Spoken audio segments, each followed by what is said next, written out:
नमस्कार, सुस्वागतम साथियों। तो आप सभी का स्वागत है आप सभी के अपने चैनल RBSC इंड्यूस क्लासेस में। साथियों, अब हम साइंस में आने वाले 2 वीडियो में 6 नंबर और लेने वाले, क्योंकि हम चैप्टर स्टार्ट कर रहे हैं साइंस में पृथ्वी की संरचना, जो कि आपका चैप्टर नंबर 15 है।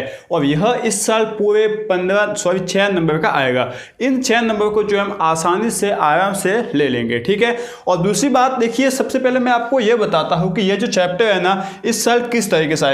यह चैप्टर पूरे 6 नंबर का है और 6 नंबर किस तरीके से आएंगे, देखिए मैं यहाँ पर लेकर बताता हूँ। 2 नंबर प्लस 4 नंबर, ठीक है। कैसे आएंगे? 2 नंबर प्लस 4 नंबर। और इस साल मॉडल पेपर में जो है आपके 2 नंबर का क्या पूछा है? चित्र पूछा है। तो हो सकता है कि आपको इस साल इस पेपर में भी जो है चित्र पूछे या फिर जो है कोई छोटी सी टिप्पणी पूछ ले, ठीक है। ये जो है इन दोनों में से कोई भी एक संभावना हो सकती है। साथ साथ ये 4 नंबर जो है ना, उसको कैसे बनाया गया है? 2 नंबर प्लस 2 नंबर, ठीक है। मतलब 2 नंबर का कोई भी एक टॉपिक आपको पूछेगा, उसके ऊपर टिप्पणी करनी है। और साथ साथ दूसरा भी 2 नंबर का कोई एक टॉपिक पूछेगा, उसके ऊपर टिप्पणी करनी है। टोटल मिला के कहने का मतलब ये है कि इस चैप्टर में आपके 3 या 4 चित्र है, उनको जो है आपको याद करना है, समझना है कैसे बनाते हैं। वो मैंने आपको नोट्स में जो है बनाकर रखा दिए है। आप जो है इस वीडियो के डिस्क्रिप्शन बॉक्स से डाउनलोड कर सकते हो, या फिर हमारे चैनल की टेलीग्राम लिंक है RBSC इंड्यूस क्लासेस, वहां से भी जो है डाउनलोड कर सकते हो, ठीक है। यह तो होगी बात इस चैप्टर के नंबर की। अब हम बात करते हैं इस चैप्टर की। क्या है चैप्टर का नाम? पृथ्वी की संरचना। दोस्तों, आपने पृथ्वी को तो देखी होगी, ठीक है। अगर नहीं देखी है तो एक बार जो है देख लीजिए। देखिए पृथ्वी कुछ कैसी होती है, एक बार देखिए, आपको अच्छे से देखी होगी कैसी होती है पृथ्वी। साथ ही साथ अब मैं आपको ब्रह्मांड दिखाता हूँ। देखिए ब्रह्मांड किस तरीके का है, क्या क्या आपको दिख रहा है। देखिए सब कुछ देखा होगा ब्रह्मांड में, सूर्य भी दिख रहा होगा, पृथ्वी भी दिखी होंगी, चंद्रमा वगैरह सब कुछ आपको देख रहे होंगे, ठीक है। अब पृथ्वी को आपने देख लिया या आखिर, ठीक है। अब पृथ्वी ये कैसे बनी, सबसे पहली बात तो ये है। और ये पृथ्वी कैसे होती है, ठीक है। दूसरी बात ये, साथ साथ आपको पता है दोस्तों कि हम जो है ना, जैसे कि ये पृथ्वी भी आपने देखी कैसे गोल है, ठीक है। तो हम कहाँ रहते हैं? आपके दिमाग में होगा कि हम जो है इस पृथ्वी के अंदर रहते हैं। गलत है, हम जो है इस पृथ्वी के ऊपर रहते हैं, ठीक है। तो आप कहोगे कि पृथ्वी तो होती है गोल, अब लोग यहाँ पे रहते हैं तो नीचे भी तो रहते होंगे ना। और पृथ्वी ऐसे मतलब आप अंतरिक्ष में है, इस तरीके से है, तो नीचे जो रहते हैं वो नीचे गिरते नहीं क्या? कितना इंटरेस्टिंग क्वेश्चन है। इसका जो हम बाद में आपका ढूंढेंगे, पहले तो जो है हमें अच्छे से इसको पढ़ कर साथ साथ इस पृथ्वी की संरचना के पूरे 6 नंबर ओनली 2 वीडियो में हम ले लेंगे, ठीक है। तो चलिए हम स्टार्ट करते हैं। सबसे पहले हम बात करते हैं पृथ्वी की उत्पत्ति और विकास। जो पृथ्वी है, आपने भी देखी, पृथ्वी की जो उत्पत्ति है वो किस तरीके से हुई। तो एक मान्यता है, विज्ञान जो है ना क्या कहती है कि लगभग जो है ना, किसकी मान्यता है? यह मान्यता है ज्वारीय परिकल्पना। मतलब ज्वारीय परिकल्पना के अनुसार हम देखें तो हुआ क्या कि आज से अरबों वर्ष पूर्व हुआ, एक सूर्य तो था ही पहले, अब एक तारा आया, वो सूर्य के पास आया। अब जैसे तारा जो है वो सूर्य के पास आया ना, तो तारे और सूर्य में ज्यादा आकर्षण बल लग गया, ठीक है। आकर्षण बल लगता है ना, जिससे एक दूसरे की तरफ आकर्षित होती है, उसी तरीके से आकर्षण बल लगा। तो जिससे क्या हुआ कि सूर्य का थोड़ा सा भाग जो है ना वो टूट गया। अब भाग कैसा था पता है? सूर्य का भाग जो है ना वो कुछ इस तरीके का, देखिए दोस्तों मैं आपको बताता हूं, ये कुछ इस तरीके का था। बीच में से जो है किनारों से देखिए क्या था, यह किनारों से तो क्या था, तारा अपने 20 किनारों से पतला था, तो कुछ इस तरीके का था, ठीक है ना। ये कुछ इस तरीके का, यह जो है ना आपको समझ में आ रहा होगा। बीच में से तो मोटा था ये, और किनारों से वापिस जो है क्या था, पतला था। इस तरीके का कुछ भाग जो है वो टूट गया। बात समझ में आ गई होगी, बीच में से तो मोटा और किनारों से पतला, ऐसा भाग सूर्य से टूट गया। अब टूट गया, उसके बाद क्या हुआ कि तारा तो वापस अपने स्थान पर चला गया, और जो ये भाग टूटा था ना, ये जो भाग आया ना, अब ये भी जो है वो अलग अलग भागों में टूट गया, ठीक है ना। मतलब ये था, तो अब आधा ये हो गया, आधा ये हो गया, आधा ये हो गया, आधा ये हो गया। इस तरीके से जो है ये टूट कर क्या बन गए? ग्रह बन गए। लेकिन स्टार्ट में पृथ्वी बनी ना, तो पृथ्वी जो है ना, देखिए इसमें यही बोल रखा है, पहले तो इसको समझते हैं। ज्वारीय परिकल्पना के अनुसार एक विशाल तारा सूर्य के निकट आया, जिससे आकर्षण के कारण सूर्य का थोड़ा भाग टूट गया, जो बीच में ऐसा मोटा और किनारों से क्या था, पतला था, ठीक है। उसके बाद तारा तो अपने रास्ते चला गया, और सूर्य से बाहर आए जो भाग है ना वो टूट कर ग्रह में बढ़ गया, ठीक है। तो इस तरीके से ग्रह का विकास हुआ, इस तरीके से ग्रह बने, मतलब पृथ्वी का विकास किस तरीके से हुई आपको समझ में आ गया।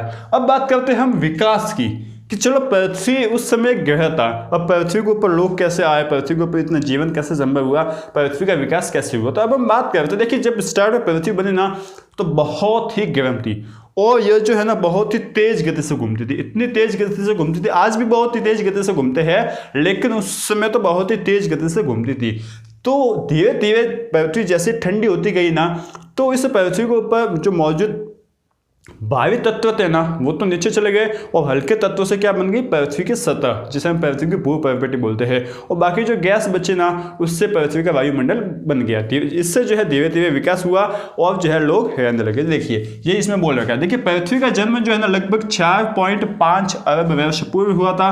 पृथ्वी जो है ना कि उम्र ब्रह्मांड की उम्र की कितनी है, 1/3 है। मतलब इसका ये जो है ना वो ब्रह्मांड की उम्र का 1/3 है। मतलब इसको यदि आप 3 से गुणा कर दोगे ना तो ब्रह्मांड की उम्र आ जाएगी। कितनी है देखिए 15 हसल 1 12 और 13.5 अरब वर्ष इस ब्रह्मांड की उम्र है। ठीक है, साथ साथ जब पृथ्वी का निर्माण हुआ ना, देखिए यहाँ पर लिखेगा जब पृथ्वी का निर्माण हुआ ना तब इसके घूमने की गति बहुत तेज थी, साथ साथ यह बहुत ही गर्म थी। ठीक है, अब इसे ठंडा होने में करोड़ों वर्ष लग गए।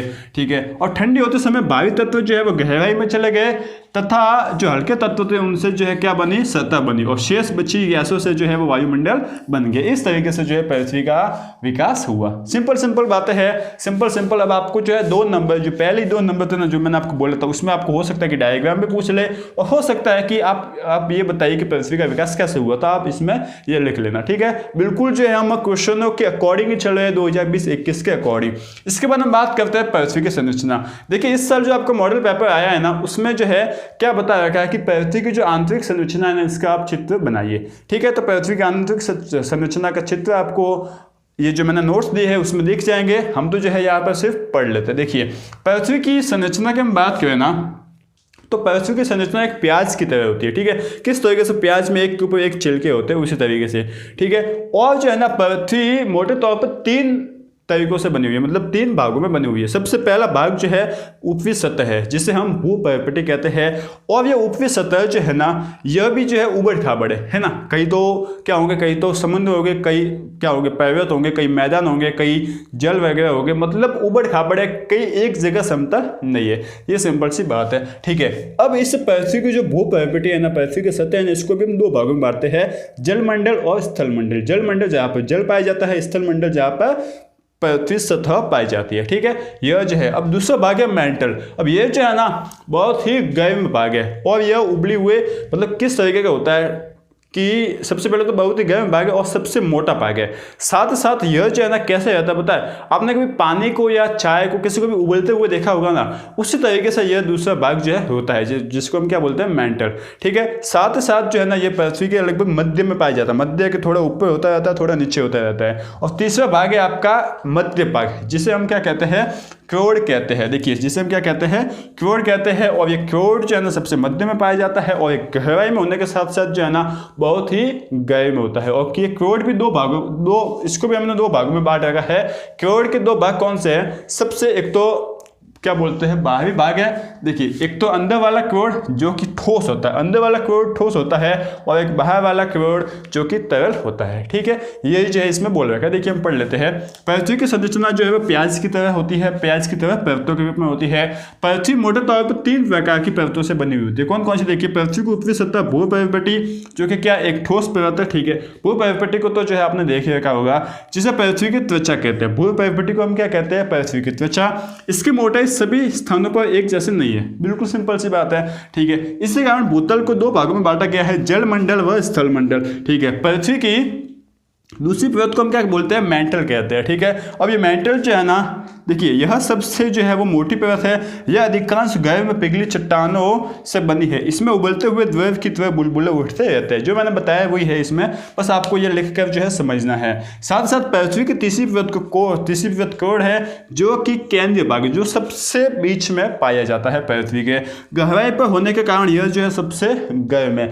सबसे ज्यादा नीचे जो है ना यह जो है क्योर पृथ्वी के सबसे ज़्यादा नीचे है, इसी वजह से यह जो है सबसे ज़्यादा गर्म है। साथ ही साथ पृथ्वी के क्योर को भी हमने दो भागों में बांट रखा है, अंदर वाला क्योर जिसे हम ठोस, जो कि ठोस होता है, और बाहर वाला क्योर जो कि क्या होता है, तरल होता है, ठीक है, जो कि तरल है, ठीक है। इन दो भागों में हमने बांट लिया।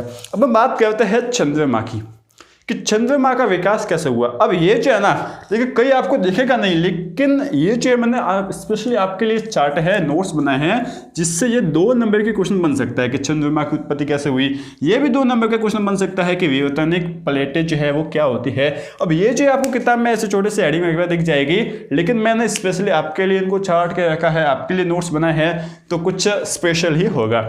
अब देखिए चंद्रमा, सबसे पहली बात तो पृथ्वी का एकमात्र प्राकृतिक उपग्रह चंद्रमा ही है। अब प्राकृतिक, सबसे बड़ी बात करते हैं उपग्रह। उपग्रह क्या होता है, जैसे कि मान लो आप हो, ठीक है, अब आप जो है ना अपने स्थान पर गोल गोल घूम रहे हो, ठीक है, अब जो है ना आपका एक कोई दोस्त होगा, वो भी आपके साथ साथ गोल गोल घूमेगा।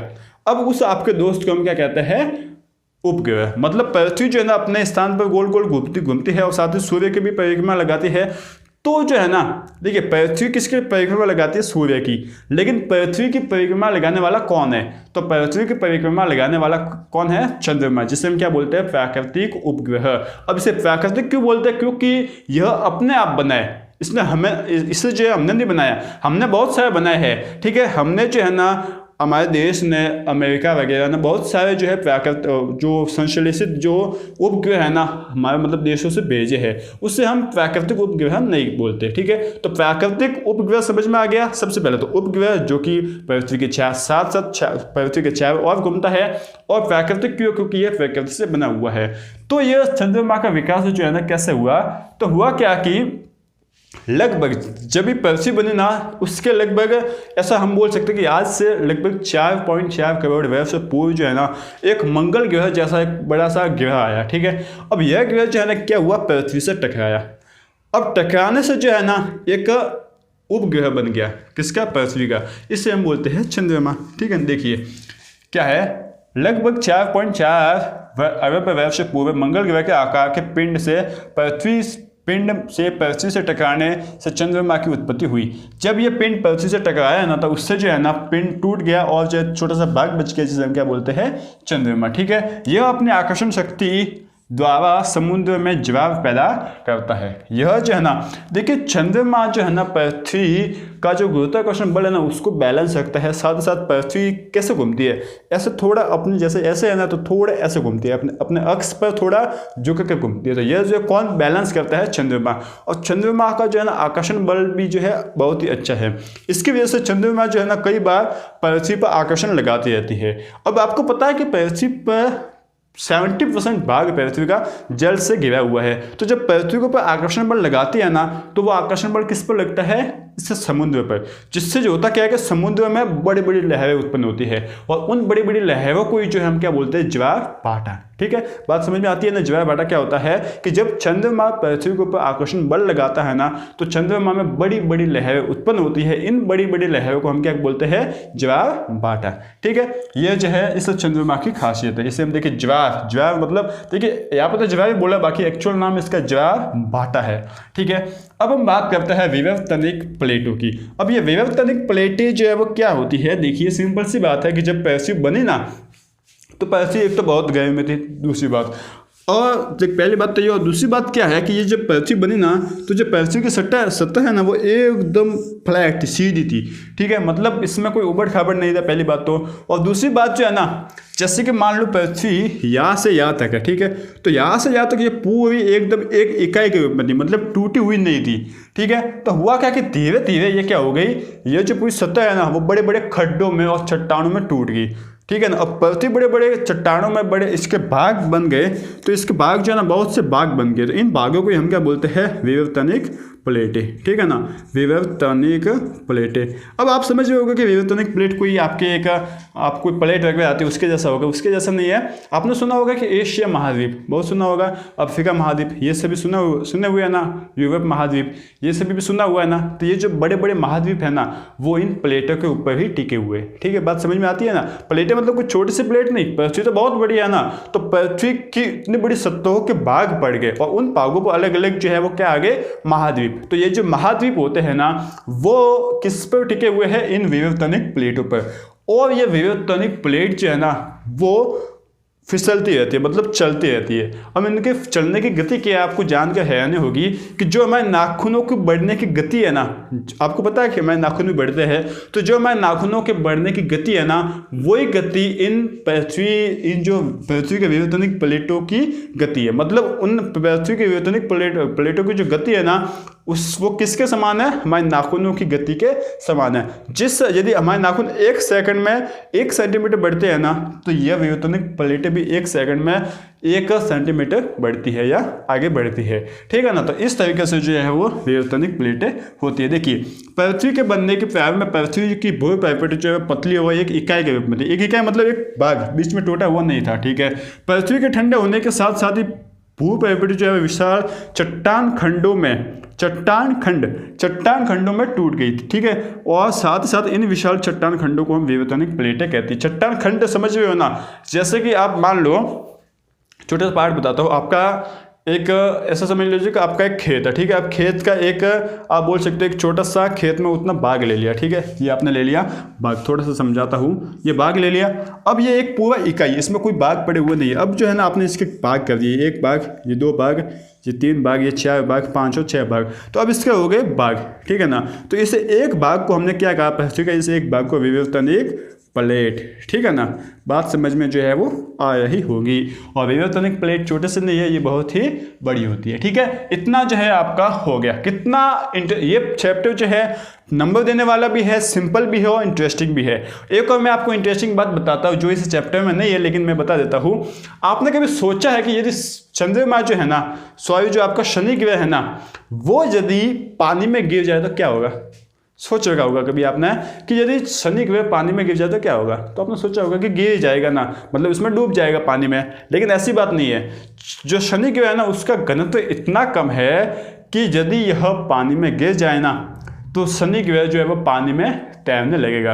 अब शनि ग्रह का आप बोलोगे कि वजन कम होगा, मतलब 100-200 ग्राम वजन होगा, ऐसे नहीं है। शनि ग्रह जो है ना इसका वजन करोड़ों किलोग्राम होगा, लेकिन फिर भी यह पानी में तैरेगा, ठीक है ना। बहुत ही खास बात है, बहुत ही इंटरेस्टिंग बात है, लेकिन अच्छी बात है। आप जो है याद रखना कि शनि ग्रह जो है यदि पानी में गिर जाए तो यह पानी में तैरेगा, ठीक है। ये जो है आपका पार्ट है। इसके बाद हम थोड़ा और पढ़ते हैं और जो है ना अगले वीडियो में और भी जो अच्छे से पढ़ेंगे, इस चैप्टर को पूरा कंप्लीट करेंगे, ठीक है दोस्तों। मजा आ रहा है तो लाइक करते रहिए, आगे बढ़ते रहिए और फटाफट आपका सिलेबस कंप्लीट कीजिए। चलो साथियों, तो अब हम बात करते हैं पृथ्वी के ऊर्जा तंत्र की। अब ये पृथ्वी का ऊर्जा तंत्र क्या होता है, इसमें हम सबसे पहले पढ़ते हैं विवर्तनिक शक्तियाँ। आपने वहां पर क्या पढ़ा था? विवर्तनिक प्लेटें। अब हम पढ़ते हैं विवर्तनिक शक्तियाँ। अब ये शक्तियाँ जो है ना होती क्या है, देखिए दोस्तों, ऐसी शक्तियाँ जो पृथ्वी की जो सतह है ना उसको बदलने के लिए निरंतर कार्यरत रहती है, मतलब निरंतर कार्य करती रहती है, ठीक है। उन्हें हम विवर्तनिक शक्तियाँ कहते हैं। जैसे कि मैं आपको एग्जाम्पल बताऊँ, आपने जो है कभी सुना होगा कि आपके गांव में या फिर हमारे गांव में जो है वो पहले यहाँ पर कुछ नहीं था, लेकिन अब यहाँ पर नदी है।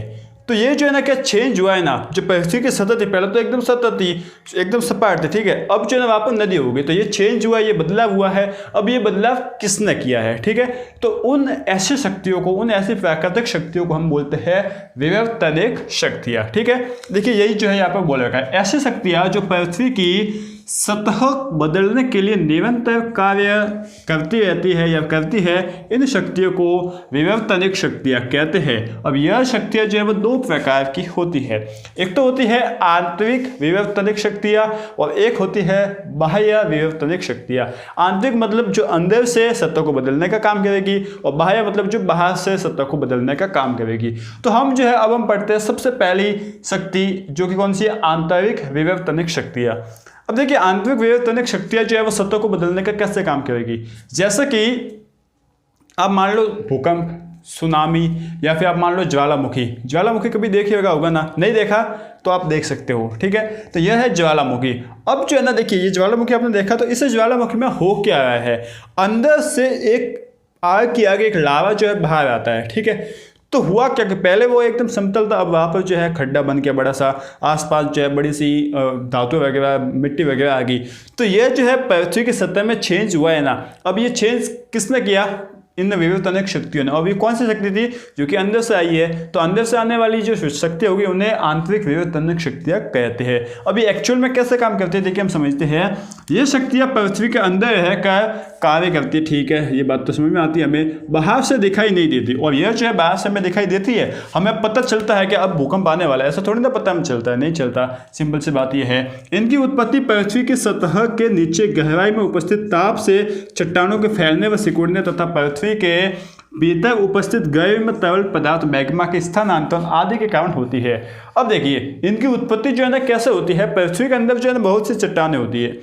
अब चट्टानें जो है ना वहाँ पर इतनी गर्मी होती है कि वो चट्टानें क्या हो जाती है, बार बार सिकुड़ती है और फैलती है, सिकुड़ती है फैलती है, सिकुड़ती है फैलती है। अब आप अपने आप का एग्जाम्पल लियो, आप अपने पेट के एग्जाम्पल लियो। अब आपके पेट में जो है ना बार बार मतलब कोई अंदर से एक बार मुक्का मारे वापस नहीं मारे, मुक्का मारे वापस नहीं मारे, तो अंदर से जो है ना ठोक तो अंदर से आए, लेकिन आपको बाहर फील होगा ना, पेट बाहर आएगा अंदर जाएगा, बाहर आएगा अंदर जाएगा। तो ये है क्या, ये काम तो अंदर से हो रहा है ना। तो जब पृथ्वी के अंदर जो चट्टानें वहाँ पर ताप अधिक है, उसकी वजह से चट्टानें फैलती है और सिकुड़ती है, सिकुड़ती है फैलती है। इससे क्या होगा, पृथ्वी ऊपर नीचे होती है। साथ ही साथ पृथ्वी के अंदर जो है ना, जैसे बाहर कैसे नदी चलती है पृथ्वी की सतह पर, ऐसे कैसे अंदर भी नदी चलती है। किसकी नदी चलती है? धातुओं की, तरल पदार्थ होते हैं उनकी नदी चलती है, जो कि बहुत ही गर्म होते हैं। तो वो जो है ना एक स्थान से दूसरे स्थान पर जो है वो चलते रहते हैं, मतलब स्थानांतरित होते रहते हैं। उसकी वजह से भी जो है ना ये आंतरिक विवर्तनिक शक्तियाँ काम करती है। इस जैसे कि देखिए ज्वालामुखी हो गया, आपका भूकंप हो गया और सुनामी, ये सभी जो है वो आंतरिक विवर्तनिक शक्तियों के उदाहरण है। सबसे पहले हम पढ़ते हैं ज्वालामुखी। आपने देख ही लिया ना ज्वालामुखी क्या होता है। देखिए अब है, देखिए क्या है, जब धरती के अंदर होने वाली हलचल से धरती हिलने लगती है तथा भूपटल को फोड़कर, भूपटल जो है ना सतह है उसको फोड़कर धुआं, राख, वाष्प एवं गैसें बाहर बहने लगती है, तो इसे ज्वालामुखी कहते हैं। ज्वालामुखी किसे कहते हैं इन दो लाइनों में समझा दिया है, ठीक है। साथ ही साथ ज्वालामुखी का संबंध जो है ना भूगर्भ से होता है, मतलब पृथ्वी के अंदर से होता है। तो ये तो हमें पता ही है। दाब के कारण लावा एक नली के रूप में सतह की ओर क्या होता है, ऊपर उठता है। मतलब इतना दाब होता है ना, तो जो लावा आता है ना वो ऐसे फैल कर नहीं आता, एक नली के रूप में आता है, ऐसे एकदम सीधे आता है, ठीक है। तो यही जो है यहाँ पर बोल रखा है।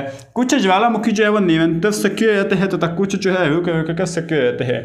यहाँ पर जो हमारे मतलब पूरे पृथ्वी में ऐसे बहुत से ज्वालामुखी जो लगभग पूरे साल जो है ना वो चलते रहते हैं ज्वालामुखी। कुछ जो है रुक कर चलते हैं। एक बार आई ज्वालामुखी, उसके बाद 1-2 महीने बाद वापस आएगी, ऐसे जो है चलती है, ठीक है।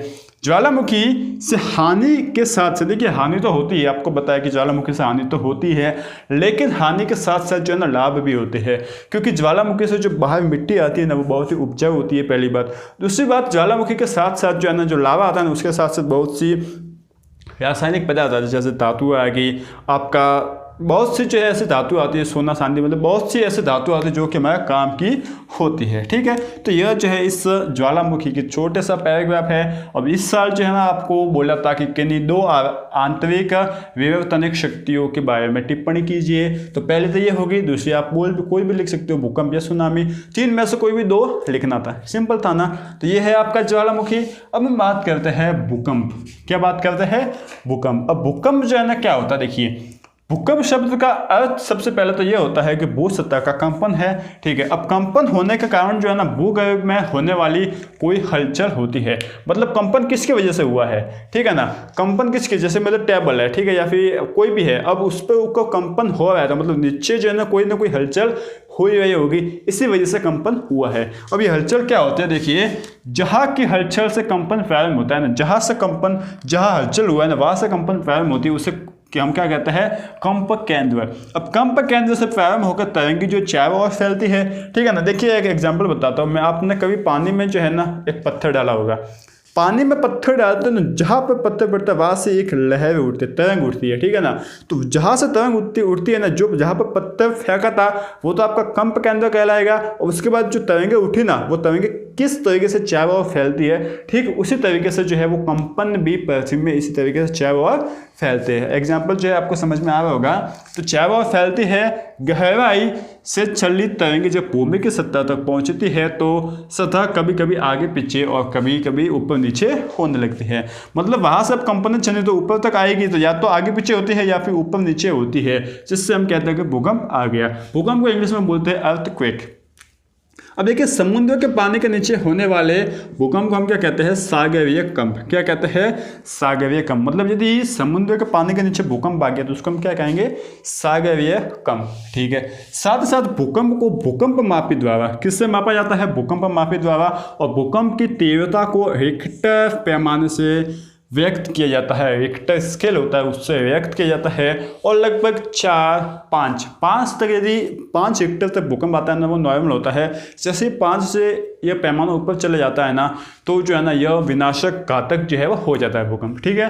अब देखिए, इसके बाद जो है भूकंपों की उत्पत्ति का मेन कारण क्या है कि पृथ्वी के अंदर की बनावट में उत्पन्न असंतुलन। देखिए, पृथ्वी के अंदर कुछ एक निश्चित बनावट होती है और पृथ्वी के अंदर लावा वगैरह चलते रहता है। ठीक है, जिसे हम लैग्मा कहते हैं। अब ये लैग्मा चलता रहता है, जिसकी वजह से पृथ्वी के अंदर जो बनावट है उसमें असंतुलन होता है। असंतुलन की वजह से भूकंप आता है। ठीक है।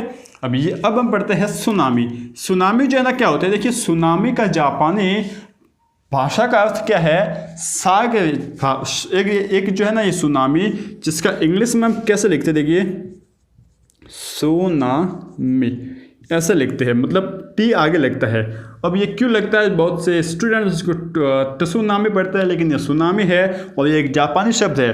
ठीक है। साथ ही साथ इसका अर्थ जो है ना क्या होता है? भूकंपीय सागरीय लहर। इसे सुनामी का अर्थ क्या है? भूकंप की वजह से आई सागरीय लहर है। ठीक है। सुनामी के कारण समुद्र में जो उच्च ऊर्जा वाली लहरें उड़ती है। देखिए, यहीं पे हमने पढ़ा है ना कि जो समुद्र के अंदर जो भूकंप आता है उसे हम सागरीय कंप कहते हैं। तो उस सागरीय कंप के कारण जो है ना समुद्र में बड़ी बड़ी लहरें उड़ती है, उन लहरों को हम सुनामी कहते हैं। अब ये लहरें जो है ना तटीय क्षेत्रों को भारी नुकसान पहुंचाती है। तटीय क्षेत्र क्या होता है? समझ में आता है ना आपको? जैसे कि ये बड़ा सा समुद्र, उसके पास जितने भी क्षेत्र होंगे ना, उसके पास जितने भी गांव होंगे ना, उन्हें हम तटीय क्षेत्र कहते हैं। वहाँ पर ये सुनामी बहुत ही हानि पहुंचाती है, बहुत ही नुकसान पहुंचाती है। और सुनामी के उत्पन्न होने का प्रमुख कारण है सागर तल में आया 7 इकाई से अधिक का भूकंप। देखिए दोस्तों, मैंने आपको बोला था कि 5 से अधिक आता है ना, वो जो है विनाशक होता है। लेकिन समुद्र में जो है ना, यदि 7 या 7 से ऊपर आ जाए ना भूकंप, तो वहाँ पर जो है ना लहरें, उच्च ऊर्जा वाली लहरें उड़ती है, जिसे हम सुनामी कहते हैं। और इस सुनामी की वजह से भारी नुकसान होता है। ठीक है। तो यह है आज का छोटा सा पार्ट इस चैप्टर का। यहाँ तक आपका आधा चैप्टर हो गया है। मतलब यदि इसमें से कोई पूछ लिया तो आपके 6 नंबर हो गए हैं, और यदि आप ऐसे गिनो तो आपके 3 नंबर हो गए। अगले 3 नंबर आपके अगले दूसरे वीडियो में है, उसको भी आपको जो देखना पड़ेगा यदि 6 में से 6 नंबर लेने हैं तो। उम्मीद है कि पूरा वीडियो आपको अच्छा लगा है, बहुत ही अच्छा लगा है, ये तो हमें विश्वास है। साथ ही साथ यदि अच्छा लगा है तो लाइक कर दीजिए, और आपको कैसा लगा, अच्छा समझ में आ गया है तो यस या नो जरूर लिखिए। या साथ ही साथ जो है ना आपको क्या करना है? पढ़ना है, बढ़ना है और अपना सपना पूरा करना है। ठीक है दोस्तों, तो उम्मीद है कि पूरा वीडियो अच्छे से समझ में आ गया होगा। आ गया है तो हमारे चैनल को सब्सक्राइब कर दीजिए। साथ ही साथ आप जो है ना अपने दोस्तों को शेयर करते रहिए। और थैंक यू।